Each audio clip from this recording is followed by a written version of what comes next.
Hi friends, welcome to trading pro Telugu channel.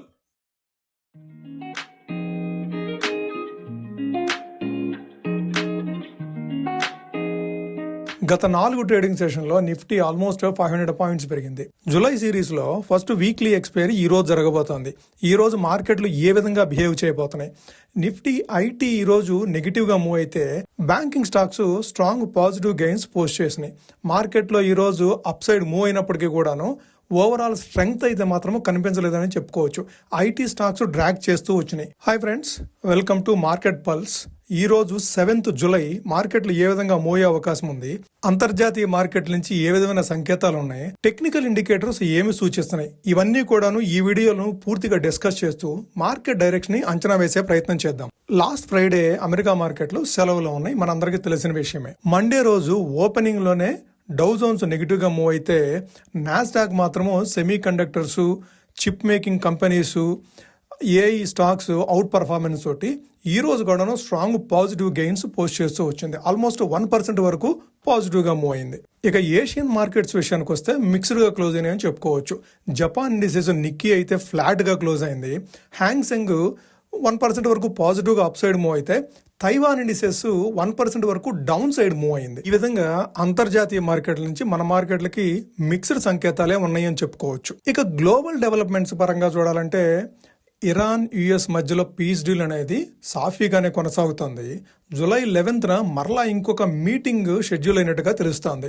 ఆ మీటింగ్లో ఎటువంటి అవుట్కమ్ వస్తుందనే దాన్ని బట్టి ఫర్దర్ యాక్షన్స్ ఉండే అవకాశం ఉంది. అయితే ఈలోపు రష్యా ఉక్రెయిన్ మీద సిరీస్ ఆఫ్ మిసైల్స్ ని లాంచ్ చేయడం జరిగింది. ఉక్రెయిన్ ముఖ్య పట్టణమైన కీవ్ మీద వాళ్ళు మిసైల్స్ లాంచ్ చేయడం తోటి ఎక్కువగా ప్రాణ నష్టం జరిగి ఉండొచ్చు అనేది మాత్రం తెలుస్తోంది. మరలా ఉక్రెయిన్ రష్యా మధ్యలో ఈ వార్ అనేది కాస్త ఇంటెన్సిఫై అవుతున్నట్టుగా కనపడుతుంది. ఇది ఏ విధంగా మరలా టర్న్ అవుతుందో మనం అబ్జర్వ్ చేయాలి. ఇక అంతర్జాతీయ మార్కెట్లో క్రూడ్ ఆయిల్ ప్రైస్ మాత్రము $72 దగ్గర కన్సాలిడేషన్ అవుతూ ఉంది.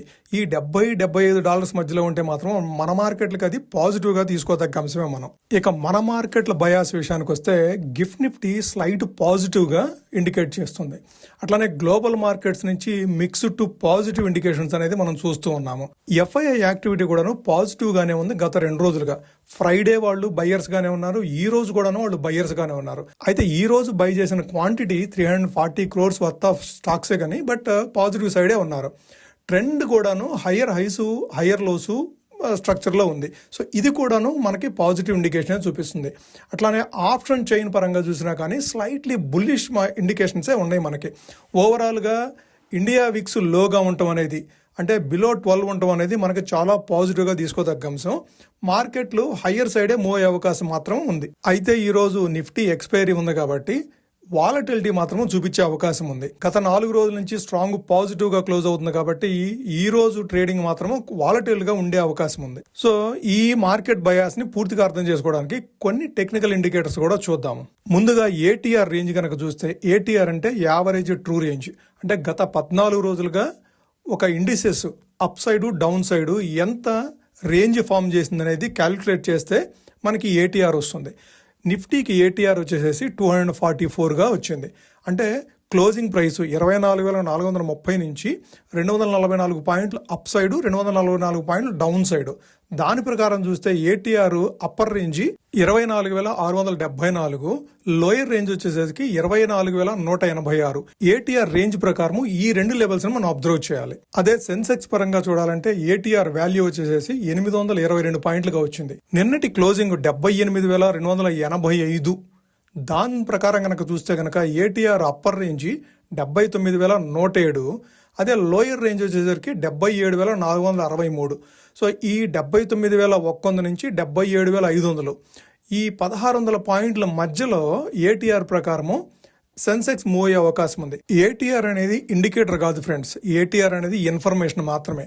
ఇన్ఫర్మేషన్ అంటే ఒక రోజులో రేంజ్ ఎంత రేంజ్ వరకు మూవ్ అయ్యే అవకాశం ఉందనేది అర్థం చేసుకోవడానికే ఏటీఆర్ను వాడతాము. ఏటీఆర్ అనేది ఒక ఇండికేటర్ కింద మాత్రం ఉపయోగపడదు. ఇది మనము మార్కెట్ మూవ్మెంట్ని అర్థం చేసుకోవడానికి మాత్రమే ఉపయోగపడే ఒక ఇన్ఫర్మేషన్ మాత్రమే. ఏటీఆర్ ని ఇన్ఫర్మేషన్ గా మాత్రమే తీసుకోండి కానీ ఇండికేటర్ గా తీసుకోవద్దు. నెక్స్ట్ మనము ఓపెన్ ఇంట్రెస్ట్ డిస్ట్రిబ్యూషన్ ఏ విధంగా ఉందో చూద్దాము. ఓపెన్ ఇంట్రెస్ట్ పరంగా చూస్తే మార్కెట్ 24,430 దగ్గర క్లోజ్ అయింది. ఓపెన్ ఇంట్రెస్ట్ మాత్రము పుట్ సైడ్ 24,400, ఆ తర్వాత వచ్చి 24,000 దగ్గర హైయెస్ట్ పుట్ ఇంట్రెస్ట్ అనేది బిల్డ్ అయ్యి ఉంది. అదే కాల్ సైడ్ చూస్తే కనుక 24,500. సో మార్కెట్లు మార్నింగ్ అవర్స్లో కనుక అప్ సైడ్ మూవ్ అయితే కాల్ సైడ్ కాంట్రాక్ట్స్ అన్వైండ్ అన్న అవ్వాలి, లేదంటే మార్కెట్ రివర్స్ అన్న అవ్వాలి. సో ఈ రెంట్లో ఏం జరుగుతుంది అనేది మనం మార్కెట్ ఓపెన్ అయిన తర్వాత మనం అర్థం చేసుకోవాలి. ఇక సెన్సెక్స్ పరంగా హైయెస్ట్ ఓపెన్ ఇంట్రెస్ట్ చూడాలంటే కాల్ సైడ్ 78,500 దగ్గర ఫామ్ అయి ఉంది, పుట్ సైడ్ 78,000 దగ్గర. క్లోజింగ్ ప్రైస్ వచ్చేసి 78,300 దగ్గర ఉంది కదా. సో ఒక 200 పాయింట్లు హైయర్ సైడ్, 300 పాయింట్లు డౌన్ సైడ్. సో కన్సాలిడేషన్కి ఎక్కువగా అవకాశాలు కనపడుతున్నాయి సెన్సెక్స్ ఆప్షన్ చైన్లో ఫామ్ అయిన ఓపెన్ ఇంట్రెస్ట్ ప్రకారం చూస్తే కనుక. ఇక ఫ్యూచర్స్ కాంట్రాక్ట్స్లో పార్టిసిపెంట్స్ వైజ్ పొజిషన్ కనుక చూస్తే క్లయింట్స్ 77% లాంగ్ సైడ్ ఉన్నారు, 23% షార్ట్ సైడ్ ఉన్నారు. అదే డిఐఐస్ అంటే డొమెస్టిక్ ఇన్స్టిట్యూషనల్ ఇన్వెస్టర్స్ వచ్చేసేసి 87% లాంగ్ సైడ్ ఉంటే ఫ్యూచర్స్ కాంట్రాక్ట్స్లో 13% మాత్రమే షార్ట్ సైడ్ ఉన్నారు. కానీ మార్కెట్లో యాక్టివ్ ప్లేయర్స్ అనేటువంటి ఎఫ్ఐఐస్, రీటైలర్స్ కంటే క్లయింట్స్కి కౌంటర్గా ట్రేడ్ చేసేది ఎఫ్ఐఐస్. సో ఎఫ్ఐఐస్ 11% మాత్రమే లాంగ్ సైడ్ ఉన్నారు, 89% షార్ట్ సైడ్ ఉన్నారు. మనం బేసిక్గా మార్కెట్ని అర్థం చేసుకోవడానికి ఈ రెండు పొజిషన్స్ చూస్తాము. క్లయింట్స్ పొజిషన్స్ ఏ విధంగా బిల్డ్ అయి ఉన్నాయి, అట్లానే ఎఫ్ఐఐస్ పొజిషన్స్ ఏ విధంగా బిల్డ్ అయి ఉన్నాయి. ఎఫ్ఐఐస్ చూస్తే లాంగ్ సైడ్ తక్కువ ఉన్నారు, క్లయింట్స్ చూస్తే లాంగ్ సైడ్ ఎక్కువ ఉన్నారు. సో ఎక్కువ సార్లు ఎఫ్ఐఐస్ ఏ విధంగా డిటర్మైన్ చేస్తారో మార్కెట్లో ఆ విధంగా మూవ్ అవుతాయి, కాబట్టి దాని ప్రకారం మనం యాక్ట్ చేయాల్సి ఉంటుంది. ఇక టెక్నికల్ సెటప్ చూస్తే కనుక నిఫ్టీకి సపోర్ట్ 24,290 నుంచి 24,320, ఆ 30 పాయింట్ల రేంజ్ అనేది సపోర్ట్ కింద యాక్ట్ చేసే అవకాశం ఉంది. అదే రెసిస్టెన్స్ పరంగా చూడాలంటే 25,560 నుంచి 25,620, ఆ 60 పాయింట్ల రేంజ్ అనేది రెసిస్టెన్స్ కింద యాక్ట్ చేసే అవకాశం ఉంది. నిఫ్టీ 25,560 లెవెల్స్కి వచ్చినప్పుడు అబ్జర్వ్ చేయండి, అక్కడ నిలబడుతుందా లేదంటే డౌన్ సైడ్ మూవ్ అవుతుందా అని. ఇక సెన్సెక్స్ పరంగా చూడాలంటే సపోర్ట్ 77,800, అది క్రాస్ చేసి బిలో సైడ్ మూవ్ అయితే 76,500 వరకు కూడాను క్విక్గా ఫాలో అయ్యే అవకాశం ఉంది. అదే రెసిస్టెన్స్ పరంగా చూడాలంటే 78,750, అది క్రాస్ చేస్తే హయ్యర్ సైడ్ మూవ్ అయ్యే అవకాశం ఉంది. మనం రేపటి ట్రేడింగ్కి సంబంధించి బుల్ ట్రాప్ జోన్ ఎక్కడ ఉండొచ్చు, బేర్ ట్రాప్ జోన్ ఎక్కడ ఉండొచ్చో ఒకసారి క్విక్గా అబ్జర్వ్ చేసే ప్రయత్నం చేద్దాము. బుల్ ట్రాప్ జోను 24,480 నుంచి 24,540, ఆ ప్రైస్ రేంజ్కి వచ్చినప్పుడు ఒకసారి మీరు క్విక్గా అబ్జర్వ్ చేయండి. 24,540 కంటే అబోవ్ లెవెల్లో ఒక 15 మినిట్స్ క్యాండిల్ క్లోజ్ అయితే 24,650 వరకు కూడాను రీచ్ అయ్యే అవకాశం ఉంది. అదే అక్కడి నుంచి రివర్స్ అయితే కనుక మరలా 24,400, 24,350 వరకు కూడాను క్విక్గా ఫాలో అయ్యే అవకాశం ఉంది. అదే బేర్ ట్రాప్ జోన్ చూడాలంటే 24,350 నుంచి 24,390, రేపు మార్నింగ్ ఆ లెవెల్కి కనుక వస్తే అక్కడి నుంచి రివర్స్ అవుతుందా లేదంటే ఇంకా డౌన్ సైడ్ మూవ్ అవుతుందా అర్థం చేసుకోండి. అక్కడ కనుక రివర్స్ అయ్యి మరలా 24,400 అబోవ్ లెవెల్స్ కనుక ట్రేడ్ అవడం స్టార్ట్ అయితే ఏదైనా 15 మినిట్స్ క్యాండిల్ మరలా 24,500 వరకు కూడా రీచ్ అయ్యే అవకాశం ఉంది. సో ఇవి మనం రేపు అర్థం చేసుకోవాల్సిన bull trap zones, bear trap Jones.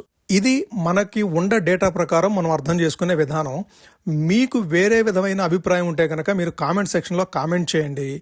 మీకు ఇంకా ఏదైనా ఇన్ఫర్మేషన్ కావాలి ఈ మార్నింగ్ ఫాల్స్కి సంబంధించి అంటే దాన్ని కూడా కామెంట్ సెక్షన్లో కామెంట్ చేస్తే మనము రాబోయే వీడియోలో కవర్ చేసే ప్రయత్నం చేద్దాము.